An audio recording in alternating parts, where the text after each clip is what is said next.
Assalamualaikum teman-teman. Oke, sekarang Ustazah mau bahas soal kisi-kisi PLS semester ganjil kelas 8. Oke, soalnya Ustazah nggak akan tulis, teman-teman bisa nanti dilihat soal yang sudah teman-teman tulis. Kemudian nanti bandingkan jawaban teman-teman dengan pembahasan dari Ustazah ya. Kita mulai saja. Nomor 1. Dua suku berikutnya dari barisan 2, 5, 8, 11. Oke, kita tuliskan dulu barisannya. 2, 5, 8, 11, titik, titik, titik, titik ya. Nah, teman-teman di sini harus menentukan dua angka berikutnya ya dari barisan 2, 5, 8, 11. Bagaimana cara menentukan dua angka yang berikutnya? Kita lihat pola dari barisannya. 2 ke 5. Kita coba cek 2 ke 5 ini ditambah apa dikurang? Ditambah ya. Tambah berapa? Tambah 3. Kemudian 5 ke 8 ditambah juga, tambah 3. 8 ke 11 tambah 3. Nah, otomatis angka berikutnya juga ditambah 3. 11 tambah 3 berapa? 14 ya. Nah, yang terakhir angka yang berikutnya tambah 3 lagi. 14 tambah 3 hasilnya 17. Jadi jawabannya adalah 14 dan 17. Jawaban nomor 1. Silahkan dicek dan dicocokkan dengan jawaban teman-teman. Oke, sekarang kita ke nomor 2. Nomor 2, selisih atau beda dari barisan min 8, min 6, min 4, min 2 adalah, nah ini yang ditanyakan selisihnya atau bedanya ya. B-nya berapa? Rumus dari B adalah UN dikurang UN min 1. Maksudnya apa? Oke, kita cek ya di barisan ini min 8 itu sebagai U1. Kemudian min 6 sebagai U2. Min 4 ini U3. Min 2 ini U4 dan seterusnya. Oke, terus ini UN min atau dikurang UN min 1. Kalau di sini U2 ya, N-nya 2, 2 dikurang 1 berapa? 1 ya. Jadi U2 dikurang U1. Atau N yang ini misal kita ambil 3. Jadi U3. Yang ini 3 dikurang 1 berapa? 2. Nah, jadi rumusnya adalah U2 dikurang U1, U3 dikurang U2, atau boleh pakai U4 dikurang U3. Bebas teman-teman mau pilih yang mana gitu. Kita cek ya, emang hasilnya bakalan sama Ustazah. Ini bakalan sama kok teman-teman hasilnya ya, karena barisan ini memiliki pola yang sama. Yuk sekarang kita masukkan U2 nya berapa? U2 nya adalah 6. U2 nya 6. Nah U1 nya berarti dikurang, U1 nya min 8. Tuliskan min 8.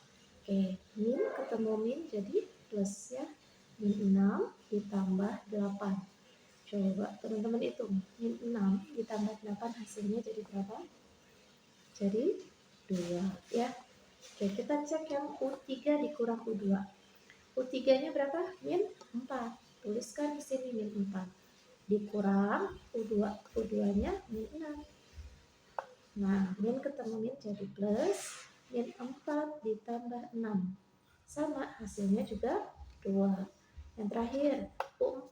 U4-nya adalah min 2. U3-nya min 4. Tuliskan min 2 ditambah 4. Hasilnya juga 2. Terbukti ya. Jadi teman-teman mau pakai rumus yang manapun hasilnya sama, yaitu 2. Jawabannya adalah 2. Gitu ya, mudah-mudahan bisa dipahami ya. Oke, sekarang kita ke nomor 3. Nomor 3 adalah rumus mencari suku ke-22 pada barisan geometri. Nah, hati-hati teman-teman, ada dua jenis barisan. Ada barisan aritmatika, ada juga barisan geometri. Kalau aritmatika itu pakai selisih dan beda, kalau geometri itu memakai rasio, ya. Barisan geometri. Oke, barisan geometri itu rumusnya A dikali R pangkat N dikurang 1. Ya, ini adalah rumus mencari UN-nya. Ya, UN-nya itu A dikali R pangkat N dikurang 1. Jadi, kalau yang ditanyakan suku ke-22, maka N-nya adalah 22. Teman-teman tinggal ganti saja N-nya dengan angka 22. 22 dikurang 1 hasilnya 21. Ya, inilah rumus mencari suku ke-22 dari barisan geometri. Ini nggak usah dicari angkanya, nggak usah, karena teman-teman hanya diminta untuk mencari rumusnya saja. Ya, oke, kita ke nomor 4. Rasio dari barisan 16, 8, 4, 2 adalah, nah kalau yang ditanyakan rasio berarti caranya adalah UN dibagi UN dikurang 1. Ya, bedakan dengan selisih atau beda. Selisih atau beda ini adanya di barisan aritmatika. Caranya dikurang. Sedangkan kalau rasio adanya di barisan geometri. Caranya itu dengan pembagian. UN dibagi UN min 1. Kalau kita mulai dari U2, berarti bawahnya ada U1. Atau mau pakai U3, berarti bawahnya U2. Yang terakhir, U4, berarti bawahnya U3. Ya, di sini teman-teman boleh tentukan dulu ini sebagai U1, 8 itu sebagai U2, 4 U3, 2-nya adalah U4. Ya, masukkan ke dalam rumus, kita coba. U2-nya 8, U1-nya 16. 8 dibagi 16. Berapa? 1/2. Sama-sama dibagi 8. Ya. U3 4, U2 8. Yang ini sama-sama dibagi angka 4. Hasilnya juga 1/2.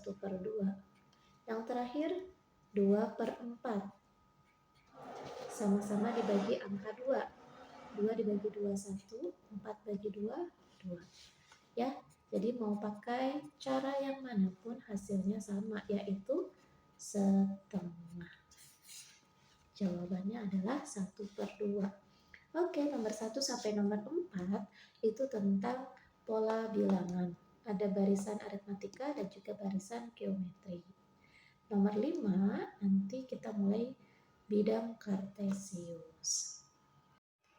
Oke, kita lanjutkan pembahasan soal kisi-kisi PHS nomor 5. Ya, nomor 1 sampai nomor 4 tadi sudah kita bahas, yaitu tentang pola bilangan. Sekarang kita ke bidang kartesius. Oke, pertanyaannya Ustazah bacakan, teman-teman boleh simak dengan yang sudah dikerjakan oleh teman-teman. Pertanyaannya adalah, diketahui titik koordinat sebuah rumah yaitu -3,5. Oke, titik koordinatnya kita tulis ya. Titik koordinat rumah -3,5. Pertanyaannya, rumah tersebut berada di kuadran berapa? Ya, kalau titik koordinatnya -3,5. Yuk kita refresh lagi tentang kuadran. Pada bidang kartesius ya ada dua sumbu.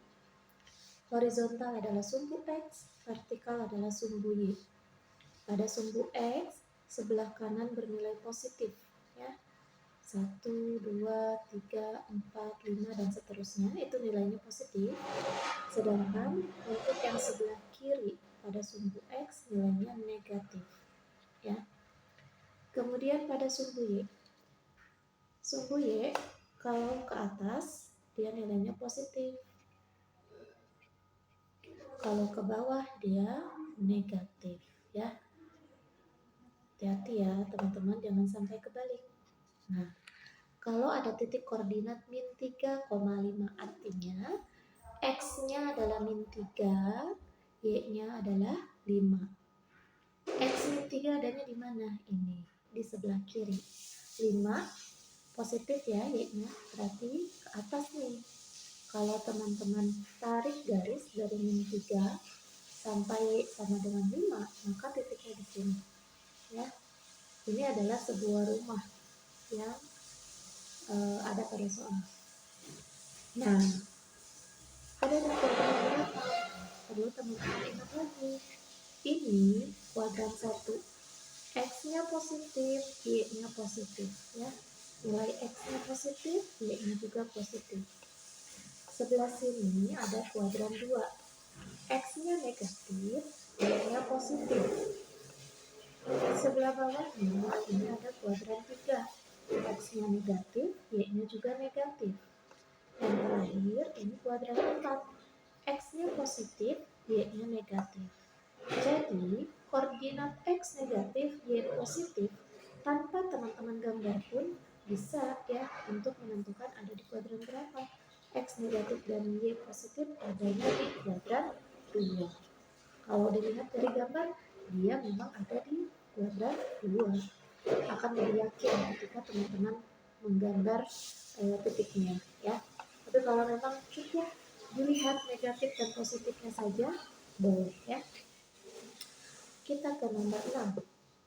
Pertanyaan nomor 6 adalah, oke, di sini ada beberapa pernyataan.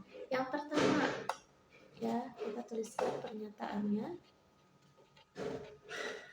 Pernyataan yang pertama, jika X positif dan Y negatif, maka titik tersebut berada di kuadran 2. X positif, kemudian Y-nya negatif. Katanya ada di kuadran 2. Kita cek ya, X positif ini, ya, kemudian Y negatif ini. Nah, ini harusnya 4 di kuadran 4 ya. Oke, cek pernyataan yang kedua.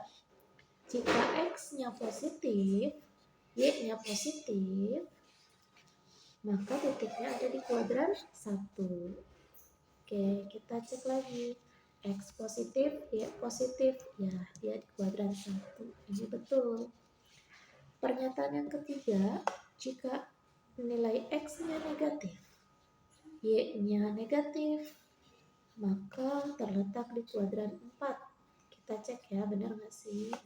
X negatif adanya di sini, Y negatif di sini. Berarti harusnya kuadran 3.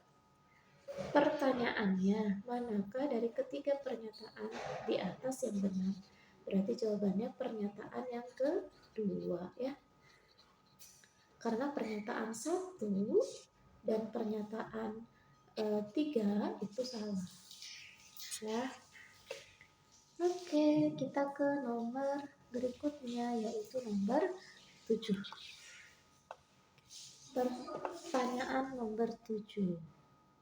Pertanyaan nomor 7 adalah, apabila suatu lokasi berada di sebelah kanan kota Greenwich dan di atas kota Pontianak, maka lokasi tersebut berada pada titik-titik. Nah, teman-teman masih ingat nggak tentang menentukan garis bujur barat, Ustazah singkat jadi BB, bujur timur atau BT, lintang utara, dan juga lintang selatan. Oke, kalau untuk mengerjakan soal seperti ini, teman-teman fokus pada kata kanan, kiri, atas, bawah. Ya, kalau dia adanya di sebelah kanan kota Greenwich, Misal ini Greenwich nih, Greenwich yang di Inggris ya. Kalau dia di sebelah kanan, berarti kan kanan ke sini nih. Ya. Kalau dia di sebelah kanan Greenwich, berarti dia BT atau bujur timur. Sedangkan kalau dia di sebelah kiri, kota Greenwich, berarti dia berada pada garis bujur barat. Gitu ya. Terus Pontianak, misal di sini. Pontianak. Ya. Kalau misal dia adanya di atas Pontianak, berarti dia adanya di garis lintang utara. Sedangkan kalau lokasinya berada di bawah Pontianak, berarti dia adanya di garis lintang selatan. Nah, jadi patokannya pada kata kanan, kiri, atas, bawah. Soal yang ini adalah di sebelah kanan kota Greenwich, berarti bujur timur, dan di atas Pontianak berarti lintang utara. Jawabannya bujur timur dan lintang utara. Terus ditentuin nggak angka derajatnya? Gak usah ya, karena di sini hanya diminta untuk menentukan berada pada garis apa, bujur barat kah atau bujur timur, lintang utara atau lintang selatan. Oke, selesai untuk bidang kartesius. Jadi nomor 5, 6, dan 7 itu membahas materi bidang kartesius ya. Untuk nomor berikutnya itu membahas tentang relasi dan fungsi.